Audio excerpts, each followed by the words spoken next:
네, 오늘 요한복음 16장 7절부터 11절까지 말씀으로 성령님의 일하심에 동참하길 원합니다 라는 제목으로 하나님 말씀을 나누기로 하겠습니다. 오늘 본문 요한복음 16장을 다 같이 한번 보시겠습니다. 7절을 보시면은 제가 읽어보겠습니다. 그럼에도 불구하고 내가 너희에게 진실을 말하노니 내가 떠나가는 것이 너희에게 유익하니라. 내가 떠나가지 아니하면 위로자께서 너희에게 오지 아니하시리라. 그러나 내가 떠나면 내가 그분을 너희에게 보내리니 그분께서 오셔서 죄에 대하여 의에 대하여 심판에 대하여 세상을 꾸짖으시리라.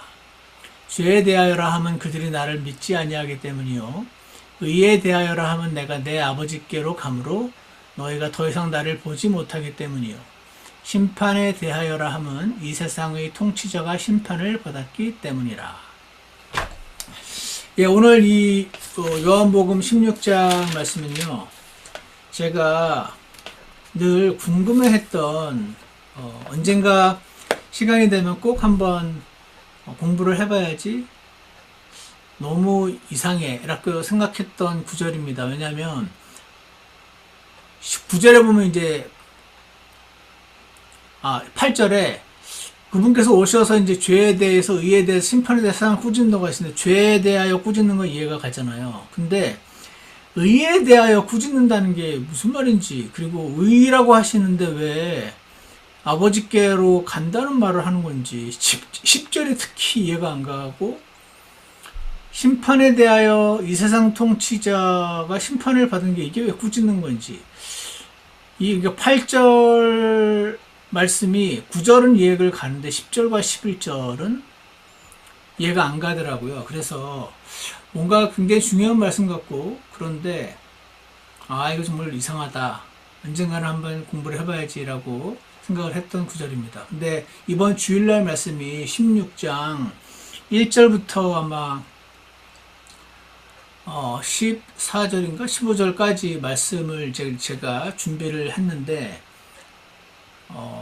1절부터 15절까지 말씀에서 오늘 그 7절부터 11절까지 말씀까지 설명을 하려니 시간이 너무 부족하겠구나 생각이 들어서 오늘 7절부터 11절까지에 대해서 집중해서 말씀을 전하고, 그 다음에 이걸 아는 전제하에 주일날 16장 말씀을 나누면 되겠다는 생각을 들어서 오늘 이 부분을 이제 살펴보려고 합니다. 자, 그래서 제가 이 말씀을 이제 공부를 하면서 이런 거구나 라고 이제 알게 됐습니다. 그래서 너무 감사하기도 하고 기쁘기도 하고, 어떤 생각을 제가 이런 경우에 들으냐면, 꼭 이 말씀은 옛날부터 항상 그 자리에 있었는데 내가 못 알아듣고 못 알아듣으니까 감흥도 없고 감동도 없다가 내가 알게 되고 나면은 원래부터 그 자리에 계셨던, 그 자리에 있었던 이 놀라운 하나님 말씀이 드디어 이렇게 마치 베일을 벗고 제게로 이렇게 다가오는 듯한 그런 느낌이 들어서, 정말 이 성경책은 정말 하나님이 친히 쓰신 말씀이 맞구나, 그런 생각이 듭니다.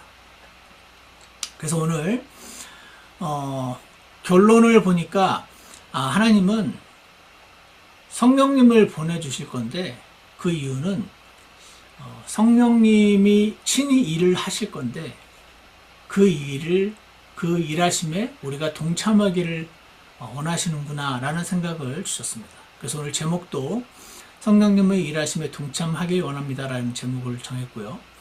오늘 이제 이 내용을 좀 살펴보려고 합니다. 여기 특히 이제 7절 한번 보세요. 그럼에도 불구하고 내가 너에게 진실을 말하노니 내가 떠나가는 것이 너에게 유익하니라 그러십니다. 왜냐하면 예수님이 계시는 동안에는 피지컬한 제약을 받으셨잖아요. 이곳에 계시면 저곳에 있는 사람은 예수님을 만날 수 없으니까. 근데 예수님을 떠나고 나면 성령님을 보내실 거니까 너희가 언제든지 필요할 때 원하기만 하면 하나님께로 나아올 수 있다. 그런 의미에서 내가 떠나가는 게 지금 유익하다라고 말씀을 하고 계십니다. 그러면서 내가 떠나가지 않으면 위로자께서 너에게 오지 아니하시리라. 그러나 내가 떠나면 내가 그분을 너에게 보내시리니 라고 말씀을 하고 있습니다. 여기 여러분 아시는 것처럼 성령님을 위로자라는 이름으로 표현을 하고 계십니다. 제가 알기로 개혁 성경에 이게 보혜사라고 했던 것 같아요. 사실 보혜사는 제가 직접 찾아보지는 않았지만 분명히 한자어겠죠. 원래 우리 개혁 성경이 중국어로 번역되었던 거를 한국말로 가져오면서 아무도 쓰지 않는 이상한 표현을 적어 놓았지만 원래 위로자 보혜사라고 기록했던 그 단어의 그 그리스어가 신약성경 그리스어로 적혔으니까 파라클레이토스라는 단어예요. 저 단어의 뜻이 이제 있을 거 아닙니까? 그 단어의 뜻을 보고 이 뜻에 맞는 단어를 나름 만들어낸 게 보혜사라는 단어겠죠. 그리고 영어 킹제임스 성경에는 이 단어를 comforter, 위로해주고 마음을 편하게 해주고 그런 존재로 번역을 했으니 이제 우리 성경에서는 comforter라는 단어를 위로자라고 번역을 했습니다. 그래서 근데 이 위로자 파라클레이토스라는 단어가 딱 한 단어로 탁 표현하기가 좀 어려운 여러 가지 다양한 의미를 가지고 있는 단어이기 때문에 제가 오늘 파라클레이토스라는 단어의 뜻에 대해서 잠깐 설명을 드릴 테니까 잘 들으시고 꼭 기억하시기 바랍니다. 파라클레이토스 위로자, 이 단어의 기본 뜻은 이겁니다. One who is called to someone's aid. One who is called. 어떤 분이 있는데 우리가 이제 누군가가 부르는 거예요. 그리고 부르면은 불리움을 받아서 to someone's aid. 그 사람을 도우러 부름을 받는 사람. 그래서 누군가를 돕기 위해 불려오는 자라는 뜻을 갖고 있습니다. 주님, 나는 당신의 도움이 필요해요 라고 불렀을 때 그 사람이 직접 나를 찾아와가지고 나를 도와주는 존재 있죠. 그겁니다, 그냥. 그래서 이 1번 뜻이, 기본 뜻이 one who is called to someone's aid 해서 누군가를 돕기 위해서 불려서 오는 자라는 뜻이 첫 번째 뜻이고, 그러니까 이제 여기서 조금 발전을 하겠죠. 그래서 누군가를 대신해서 혹은 대리해서 해결해 주는 자입니다. 예를 들어서 교통사고 났어요. 근데 내가 영어를 잘 못해요. 그래서 이제 이 교통 경찰한테 뭔가를 얘기를 하고 내가 잘못했다 이런 좀 이걸 해야 되는데 힘들잖아요. 그때 내가 가까이 영어를 잘하고 나를 사랑해주고 늘 도와주는 분이 계셔서 그분을 불렀어요. 그래서 그분이 오는 거죠. Someone who is called to someone's aid. 그래서 나를 대리해서 이 문제를 해결해 주는 자. 뭐 이런 거랑 쉽게 이해할 수 있죠. 그래서 교통순경하고도 얘기하고 내 차 사고 낸 그 사람하고도 얘기해가지고 합당한 사고 처리가 되게 도와주는 사람, 그런 겁니다. 그러다 보니까 이제 여러 가지 단어로 번역이 됩니다. 첫 번째가 중재자. 중재자가 뭐냐면 영어로 mediator예요. mediator가 뭐냐면 한 사람과 또 한 사람이 싸우잖아요. 이 싸우는데 중재자가 보통 중간에 서가지고 이 두 사람이 싸우지 않도록 잘 중간에 중재해서 싸움을 해결해 주는 사람, 그게 중재자죠. 근데 이 중재자의 중재가 받아들여지지 않게 되면 이 두 사람 사이가 더 나빠지고 막 고소하고 이제 법정으로 가겠죠. 그래서 이 파라클레이토스의 첫 번째 뜻이 중재자입니다. mediator. 싸움이 났을 때 잘 중재해서 분쟁을 해결해 주는 자. 두 번째 뜻은 helper. 나를 도와주는 존재. 세 번째 뜻은 대변인. 내가 말을 잘 못하는 거죠. 영어를 못할 수도 있고 말이 조리 있게 할 줄 몰라서 말을 못하니까 내 대신 내 사정을 잘 대변해주는 대변인. 그죠? 네 번째 뜻은 대리인, representative. 나를 대리해서 내 사정을 막 얘기해주는 사람, 대리인. 그래서 다섯 번째가 변호사입니다, 변호사. 법정에서 판사 앞에서 나를 대리해서 내 케이스를 주장해주는 대리인 아닙니까? 이게 다 파라클레이토스라는 단어가 여러 단어로 이렇게 번역된 그런 거고, 기본 뜻이 아까 말한 그런 뜻이니까 이런 단어로 번역이 되고, 여섯 번째, advisor. advisor가 뭡니까? 책사 아닙니까? 책사. 내가 지금 이거를 해야 될지 저거를 해야 될지 모르겠을 때 어떻게 하는 게 맞냐고 물으면은 이거는 아니고 저거로 하는 거가 맞다라고 어드바이저 해주는 존재. 그리고 일곱 번째 뜻이 comforter. 그러니까 나를 대신 싸워주죠. 도와주죠. 나를 대리해서 말해주죠. 저 나쁜 사람과 대신 싸워주죠. 법정에서는 나를 대신해서 변호해주죠. 곤란한 일이 있을 때 어드바이즈를 해주죠. 그러니까 내 마음을 편안하게 해주죠. 그게 comforter 아닙니까? 이걸 전부 다 포함하고 있는 단어가 파라클레이토스. 네, 예수님이 떠나시면서 보내주실 성령님이 우리의 삶에서 이런 역할을 해주시는 분이다 하는 것입니다.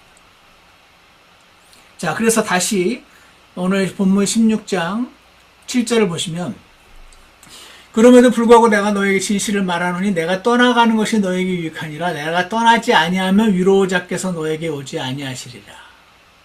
하나님, 삼위일체 하나님 간에 이렇게 정하셨어요.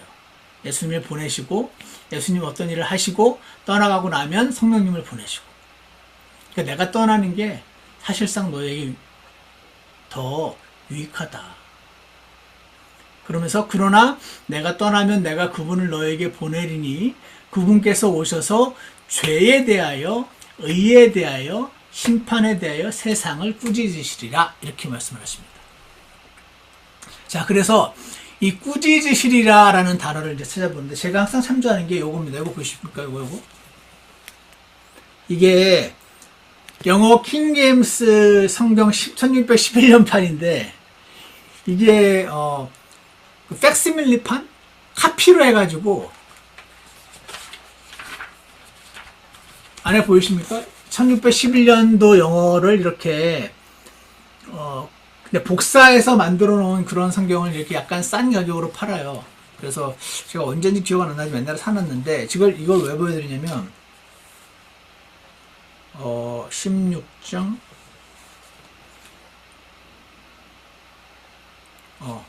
이게 여러분에게 보일지 모르겠는데, 이게 지금 요한복음이에요. 보이세요? 이게 요한복음인데요. 이게 이제 chapter XVI, 이거 책 16장이라는 뜻이잖아요. 그리고 여기가 7절입니다. 7절 보이시죠? 그런데 너무 글자가 조금, 7절 여기 끝에 여기 보이십니까? 조그만 글자? 보이세요? 안 보이시나요? 이거 제가 왜 보여드리냐면, 이 실절에 지금 여러분은 잘 안 보실지 모르겠는데, reprove라는 단어, 세상을, 책망하시리라 할 때 영어로 reprove라고 되어 있는데, reprove라는 단어 옆에 찍찍 두 줄을 거놨어요. 요즘으로 치면 풋노트예요, 풋노트. 그러면 찍찍이라고 되어 있고, 여기 뭔가 있나 보네 하고, 이 옆으로 가면은, 찍찍 해가지고 조그맣게 단어가 써놨어요. 이게 뭐냐면, reprove 옆에, or convince 라고 적어놨습니다. 이해가세요? 저 reprove란 단어가 무슨 말이냐면, 저게 이제 꾸짖는다는 단어가 우리 영어 성경의 킹덤 성경 번역자들이 reprove란 단어로 번역을 한 거죠.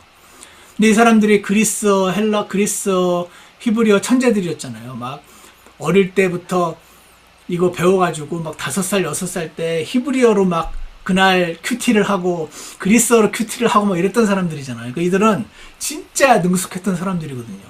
그러니까 이 reprove라는 단어가 그리스어로 원래 엘렌코라는 단어인데, 이 단어의 뜻이 아까 말한 것처럼 여러 뜻이 있는 거죠. 그래서 reprove라고도 번역할 수 있고, convince라고도 번역할 수 있고, expose라고도 번역할 수 있고, 여러 뜻이 있는데 그 중에서 reprove가 좋겠다라고 해서 reprove를 써놓은 거예요. 하지만 reprove라는 단어로서 다 표현되지 않을 수 있으니 찍찍 꺼가지고 옆에다가 convince. 그러니까 여기 이 reprove라는 단어는 convince라는 뜻도 있다. 즉, 이걸 제가 왜 설명드리냐면, reprove라는 단어가 첫 번째 뜻이 examine carefully, 아주 주의 깊게 이렇게 살펴보고, 그래서 bring to light, 빛 가운데로 이렇게 가져가다. 그래서 to expose, 이렇게 환히 드러내다, 이런 뜻이 있어요. 어떤 사람이 잘못을 했는데 그 잘못을 carefully examine 해가지고 빛 가운데로 들어가서 expose 하면 이 사람이 책망받은 느낌이 나겠죠. 그러니까 첫 번째 뜻이 expose라는 뜻이에요. 빛 아래로 가져가다 드러내다라는 뜻이 있어요. 1번 뜻. 2번 뜻은 이거는 지금 제가 하는 말이 아니고 그냥 사전에 이렇게 나와 있습니다. 그리고 두 번째 뜻이 convince. convince는 무슨 뜻입니까?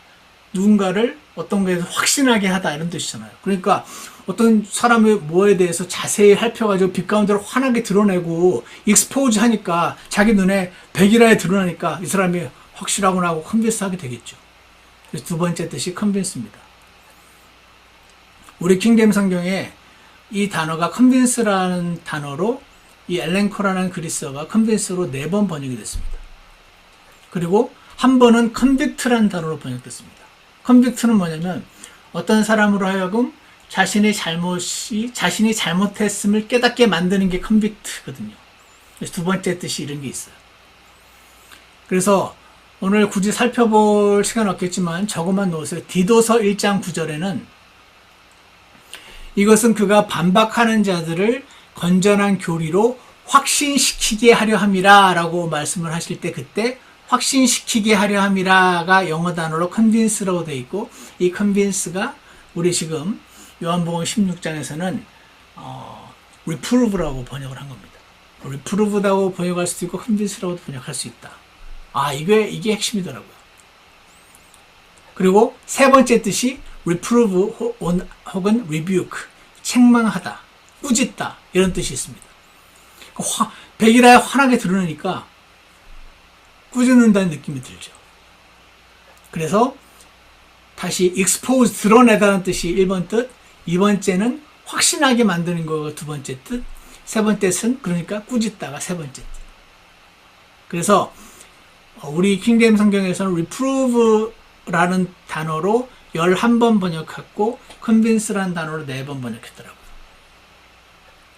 그리고 아까 보여드린 것처럼 잘 안 보이셨겠지만 여기 보면은 reprove라는 단어에 찍찍 긋고 옆에다가 or convince라고 킹제임스 성경 번역자들이 그렇게 해놨다. 그래서 reprove라는 단어를 보고 예를 들어서 저처럼 죄에 대해서 책망하는 거 알겠는데 의에 대해서 책망한다는 게 무슨 말이지? 의에 대해서 뭐가 의인지 확실히 드러내서 컨빈스 시킨다는 뜻도 포함하고 있구나라는 거를 1611년판 킹제임스 성경을 가지고 영어로 읽었던 사람들은 금방 알았겠죠. 근데 우리는 조금 모를 수 있지만 그래서 하나님께서 교회에 목회자를 주시고 교회라는 것을 주신 이유는 누군가가 이런 걸 공부해서 알려줄 수 있게 하신 거 아니겠습니까? 자, 그래서 이거를 알 때 8절을 다시 보시면 이렇게 되는 거죠. 이걸 패러프레이즈 하면 그분께서 오셔서 죄에 대하여 세상을 꾸짖으시고 의에 대하여 세상에 드러내시고 심판에 대해서도 세상을 드러내시리라. 이렇게 우리가 패러프레이즈를 할 수 있는 겁니다. 자, 그래서 제가 어제 이걸 공부하고 한참 들여다보면서 저희 오랜 의문이 풀린 날이 어제입니다. 의의를 꾸짖는다는 게 이게 무슨 말이야 라고 계속 늘 궁금했었는데 뭐가 의인지 드러내시고 그게 의의가 맞다는 걸 확신시킨다는 뜻이 저 꾸짖는다는 단어 안에 포함되어 있었구나 하고 깨달았습니다. 자, 그래서 이제 이 8절을 자세히 풀어낸 게 9, 10, 11절이에요. 그래서 9절에 보시면요. 죄에 대하여라 함은 그들이 나를 믿지 아니하기 때문이요 라고 말하고 있습니다. 죄에 대하여라 함은 그들이 나를 믿지 아니하기 때문이요. 이 말이 무슨 말입니까? 이 뒤에 생략된 말이 있더라고요. 죄에 대하여라 함은 그들이 나를 믿지 아니하기 때문이요. 그 다음에 뭐가 생략되어 있을까요? 그들이 나를 믿지 아니하고 나를 십자가에 못 박은 것이기 때문이요 라는 문장이 생략되어 있는 겁니다. 왜 그런가? 여러분 여기 꽂아 놓으시고 마태복음 12장 보러 한번 와보시겠습니까? 마태복음 12장 30절에 이런 말씀이 있습니다. 마태복음 12장 30절에 뭐라 되어 있습니까? 나와 함께 하지 아니하는 자는 나를 반대하는 자요. 나와 함께 모으지 아니하는 자는 널리 해치는 자이라. 예수님이 지금 나와 함께 해야 되는데 나와 함께 하지 않는 자는 중립지대에 있는 게 아니고 나를 반대하는 자다 이렇게 말씀하시고, 나는 지금 모으려고 하고 있는데 너희가 나한테 동참해서 함께 모아야 되는 건데 나와 함께 모으지 않는 건 가운데 모으지만 할지 가운데 가만히 있는 게 아니고 흐트러뜨리는 자다 이렇게 말씀하십니다. 이 말씀, 그래서 방금 예수님을 믿지 않은 자들, 지금 이 요한복음 16장은요 1절에 보시면 너희가 실족하지 않게 하려고, 넘어지지 않게 하려고 갑자기 충격받아서 막 화를 내는 그런 건데, 그러려고 지금 미리 말을 한다 그러면서 그들이 너희를 회당들에서 내쫓을 것이요 참으로 때가 이르면 너희를 죽이는 자마다 자기가 하나님을 섬긴다고 생각하리라. 지금 그러고 있어요. 이 유대인들이요 예수님을 지금 죽이기로 작정한 겁니다. 왜? 예수님을 왜 죽이기로 작정했죠, 유대인들이? 예수님이 자꾸 자기가 하나님이라고 그러니까. 아브라함이 그 전부터 나는 있느니라. 나와 내 아버지는 하나니라. 이런 말씀들이 이 유대인들의 귀에 사람이 하나님 행세를 하네? 이렇게. 신성모독이네? 신성모독은 돌로 쳐 죽여야 되잖아. 이렇게 되는 겁니다. 이것뿐입니까? 예수님이 자꾸 모세의 율법을 어기는 걸로 보이는 겁니다. 안식일을 자꾸 어기는 자로 보이는 거예요. 안식일날 저거 원래 곡식이삭 따먹으면 안 되는데 막 제자들이 따먹는데 뭐라고 하지도 않죠. 그러니까 이들의 이 어두운 눈에 예수님은 모세의 율법을 어기고 안식일을 어기고 자신을 하나님이라고 말하면서 신성모독하는 자로 보이기 쉬웠겠죠. 그러니까 돌로 쳐 죽여야 되지. 그렇지 않으면 신명기에 나무에 달린 자는 저주받은 자니라 라는 말씀이 있으니까 나무에 달아 죽여가지고 이 자가 저주받은 자라는 걸 온 세상에 다 알려줘야지. 가만 놔두다가는 사람들이 다 이 사람 따라가겠어. 그럼 우리 모세율법을 사람들이 다 안 지키겠어. 그래도 안식일도 안 지키고 주일도 안 지키고 요즘 우리 교회로 치자면 저렇게 주일날 예배도 안 드리는 사람을 내버려 두면 저거 예배 안 드려도 되는 줄 알고 사람들이 점점 예배 막 안 드리겠네. 저 사람은 놔두면 안 되겠네. 나름 선한 의도로 지금 한 겁니다. 그래서요 유대인들은요, 특히 그 리더들은 예수님을 지금 죽이기로 작정을 했습니다. 지금 이 16장에 그런 단계에 이르는 상태입니다. 그래서 이에 예수님은 뭐라고 하셨습니까? 옛날에 이런 말 하셨던 거 기억나십니까? 내 말을 못 믿겠거든. 내가 메시아고 내가 하나님이라는 이 말을 못 믿겠거든. 뭐라고 하셨죠? 내가 행한 일을 보고라도 믿으라고 그러셨잖아요. 왜냐하면 말은 누구나 할 수 있지만 기적은 아무나 못 베푸니까. 이 엄청난 기적을 베푸셨잖아요.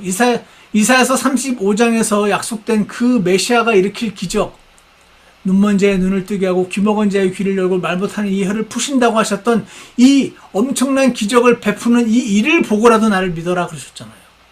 이거는 앞으로 올 메시아만 할 수 있는 기적이잖아. 내가 메시아 맞아 라고 내가 행한 일을 보고라도 믿으라고 말씀하셨죠.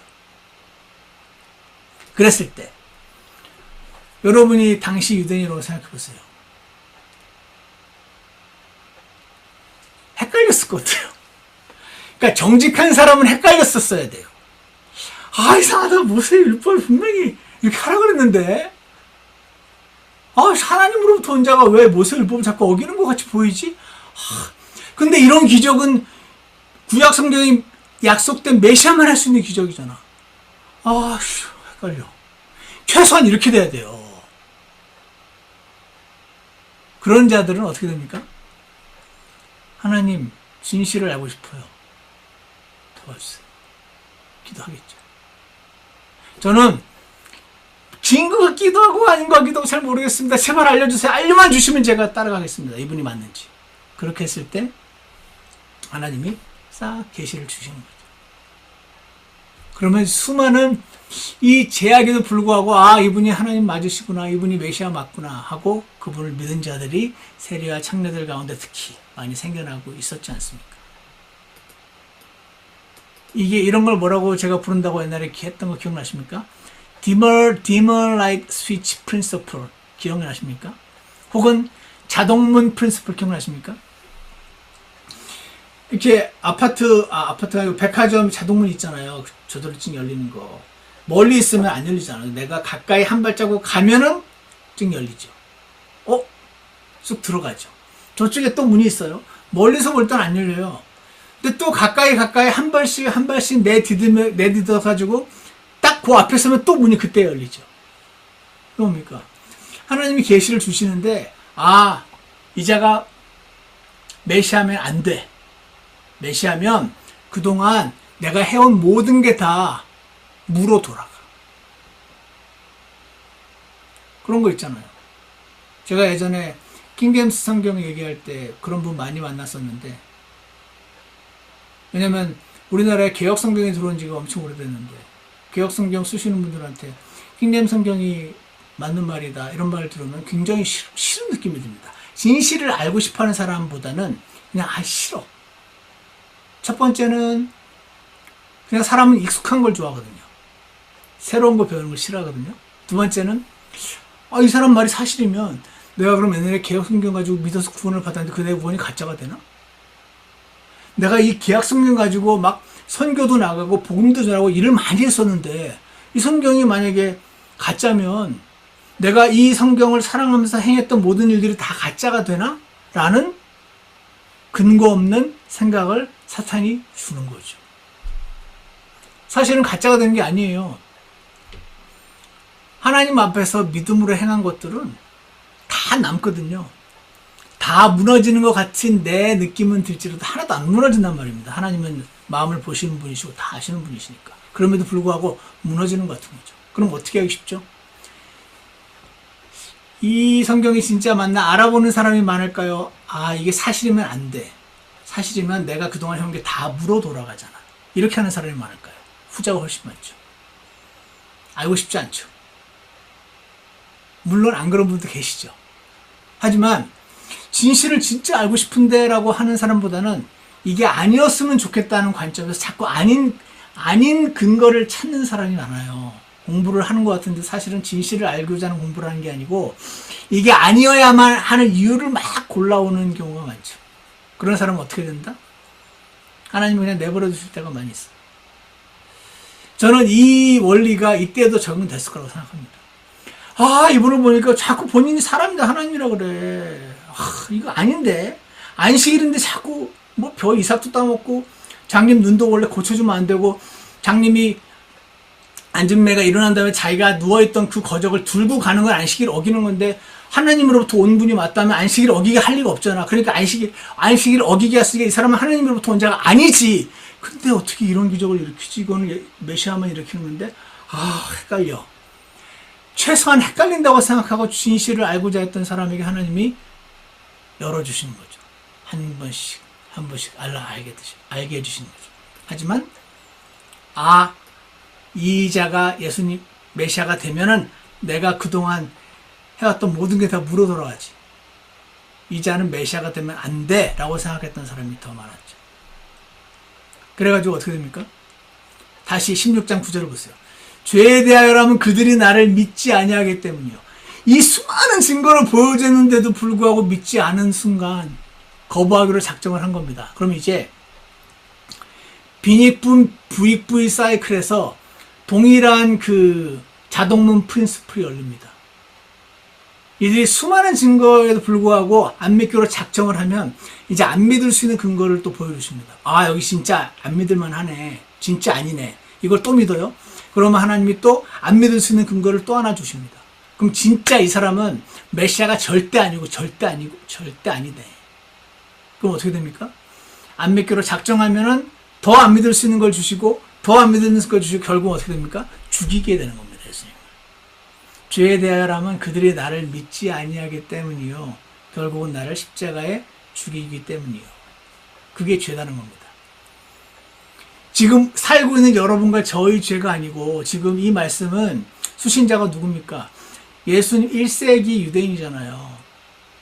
그리고 그 가운데 유대인 가운데 제자로 삼았던 예수님의 제자들이잖아요. 그들에게 얘기하시는 거예요. 죄에 대하여라면 그들이 그 유대인들이 나를 믿지 않고 그들이 나를 죽인 것, 십자가에 못 박은 것이 죄였어요. 우리는 알죠. 그게 죄라는 걸. 하지만 그들은 몰랐습니다.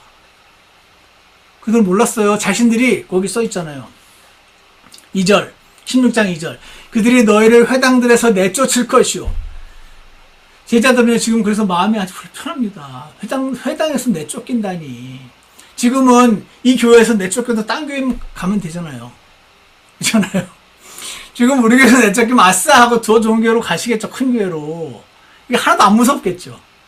하지만 당시 유대사회는 달라요. 이 회당에서 내쫓은 것은 사회적 사형선고입니다. 아무것도 못해요. 회당에서 내쫓을 거래요. 너희를 죽임을 당할 거. 내가 회당에서 내쫓기는 것뿐 아니라 사람들이 예전에 지금 트럼프 대통령이 됐는데 좋아하는 분도 있고 좋은 면도 있고 나쁜 면도 많이 있겠죠. 근데 이런 거 있잖아요. 예전에 트럼프가 그 차이나 바이러스라고 그 뭐죠? 무서웠던 그 병 갑자기 이름이 기억 안 나네.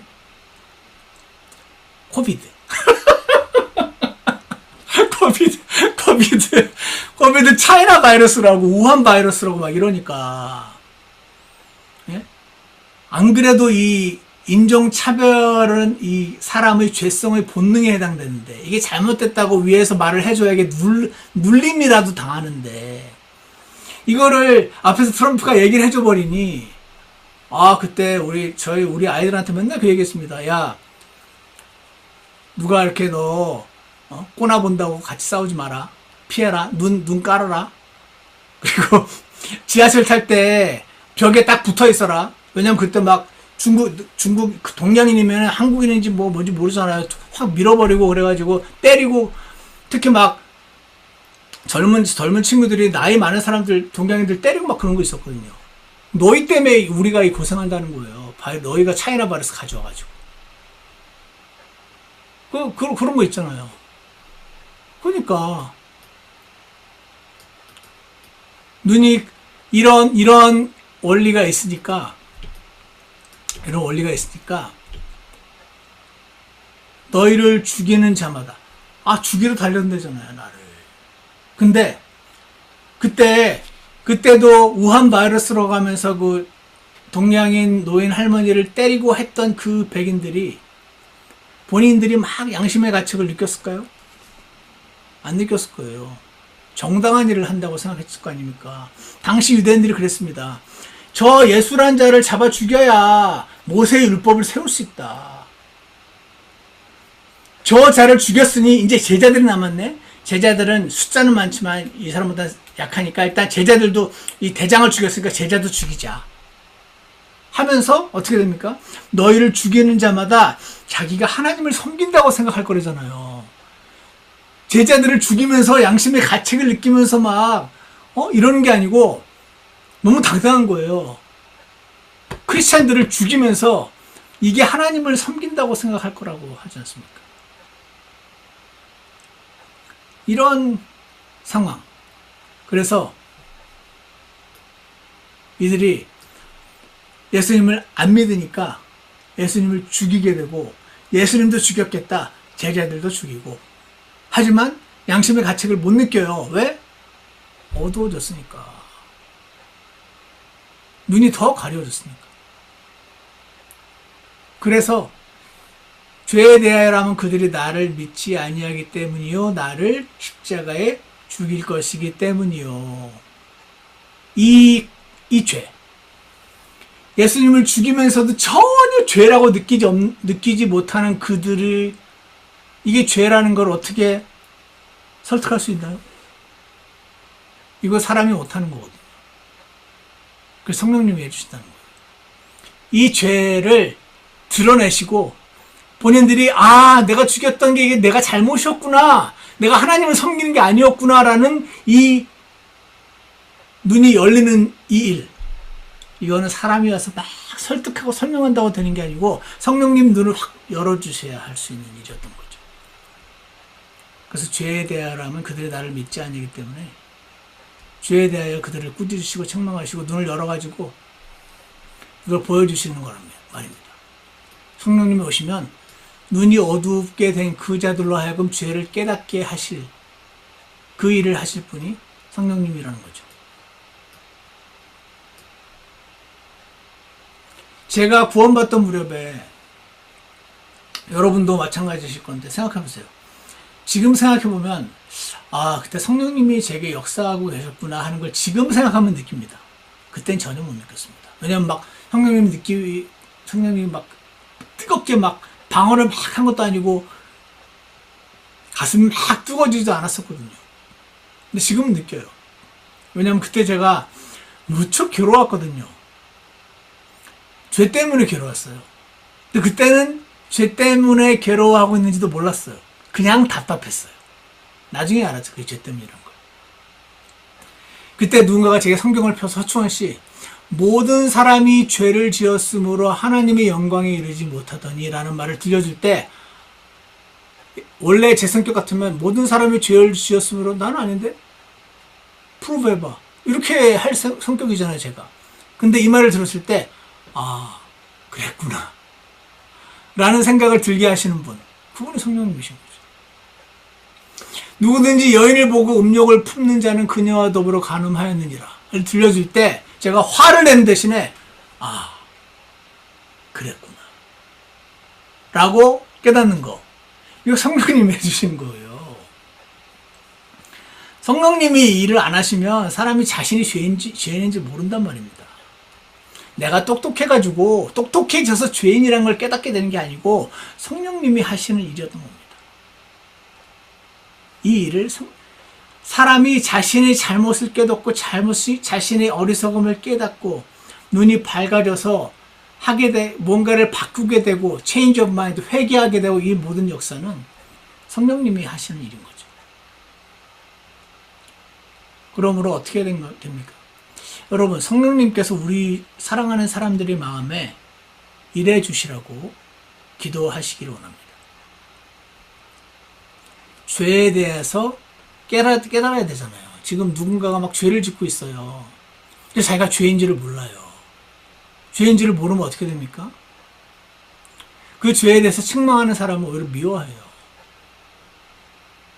아무리 설명해도 못 알아듣습니다. 어떻게 합니까? 이거는 성령님이 해주셔야 되는 겁니다. 죄를 깨닫는 일, 죄에 대해 책망하신 일.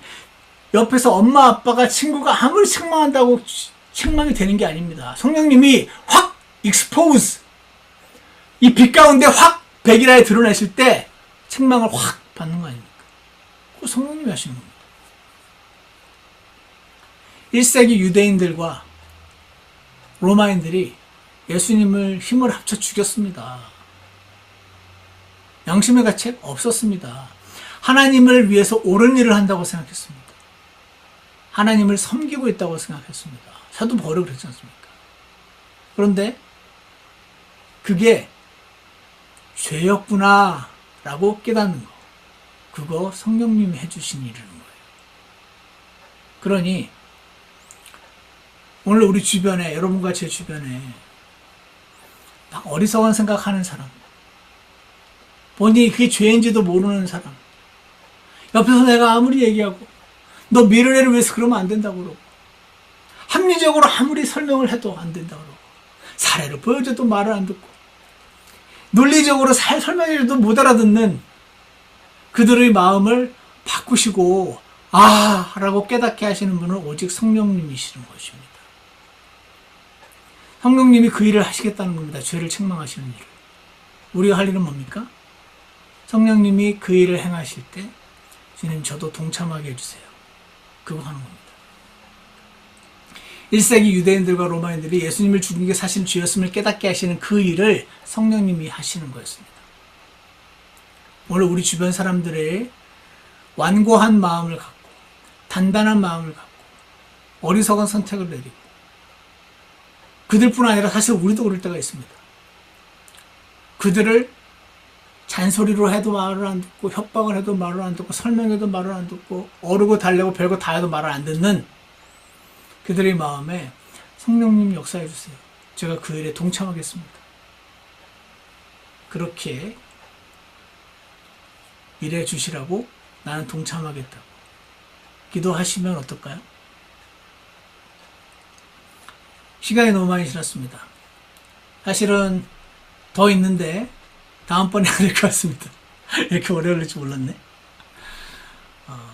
오늘 말씀은요, 성령님의 일하심에 동참하라는 것입니다.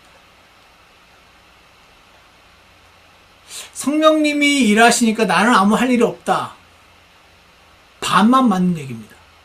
성령님만 하실 수 있는 일을 내가 아무리 했어도 안 되는 건 사실이에요. 근데 때로 하나님이 성령님이 일하실 때가 온다는 거죠. 그때 저는 그 뒤를 따라서 동참하기를 원한다고 그렇게 기도하면 됩니다. 성령님이 일하시는 것보다 내가 앞서서 내가 하려고 하면 이게 안 되니까 막 지치고 포기한단 말이죠. 지치고 포기하기도 하고 그 사람이 말을 안 들으니까 미워하기도 하고 별거 다 합니다, 우리가. 근데 또 다른 극단에 빠지면 성령님이 일해 주시라고 기도하고 나는 아무것도 안 하고 있고 그러면 안 되죠. 성령님보다 앞서 나가지도 않고 성령님이 일해 달라고 기도하면서 거기 그 일에 동참하라고 우리를 초청하고 계신 것입니다. 그렇게 할 때 그 성령님이 내가 call someone, 아까 뭐였죠? call 뜻이 one who is called, 내가 부르면 주님 도와주세요라고 부를 때 불리움을 받아서 to someone's aid, 나를 돕기 위해서 불려오시는 분, 나를 대신해서 그 일을 해결해 주시는 분, 중재자, 헬퍼, 나를 대변해 주시는 분, 대리인, 변호사 같은 분, advisor, comforter. 와, 성령님이 다 아닙니까?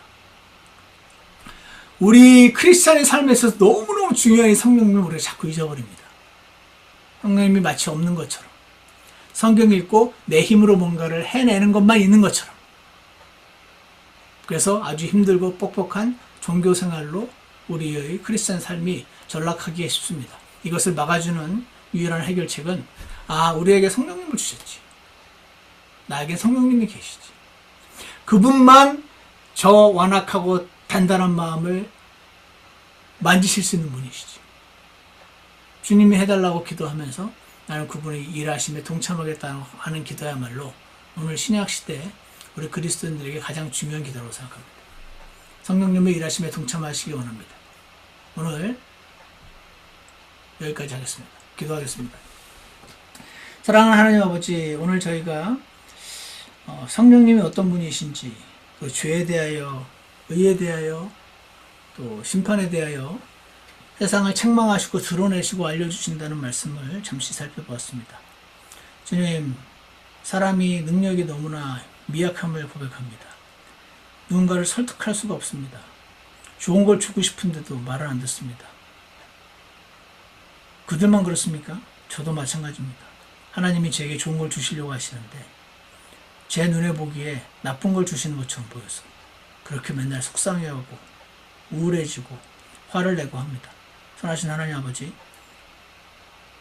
저희가 부를 때마다 제 옆으로 달려오셔서 제 마음을 편하게 하게 해주시고 대신 일을 해주시고 너무나 놀라운 보혜사 위로자 성령님을 저에게 주신 것을 기억하게 하시고 저희가 기도할 때마다 성령님을 의지하는 법을 꼭 배울 수 있도록 축복하여 주시옵소서. 예수님 이름으로 기도드렸습니다. 아멘. 오늘 126장 우리 부르시고 1절 부르시고 2절 3절 부를 때 함께 기도하는 시간 잠시 갖겠습니다. 126장입니다. 126장.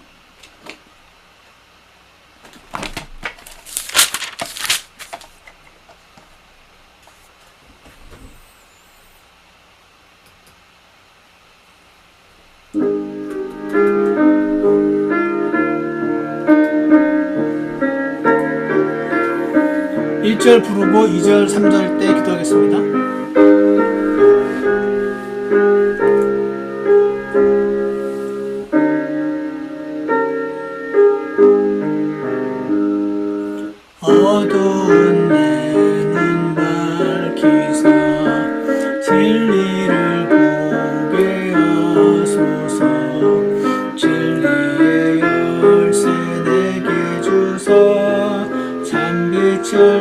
받게 하소서.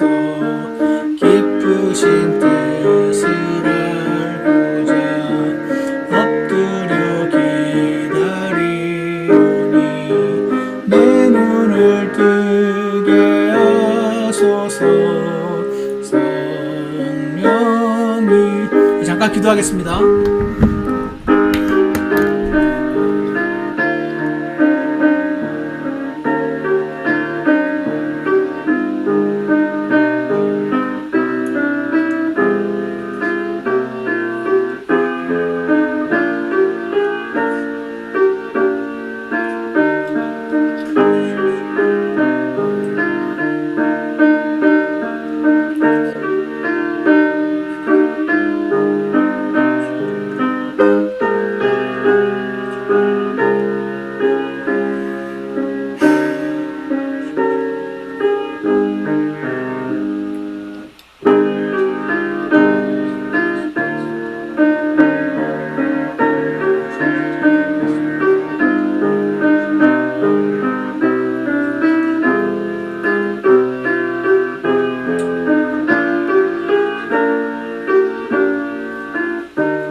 기도하겠습니다.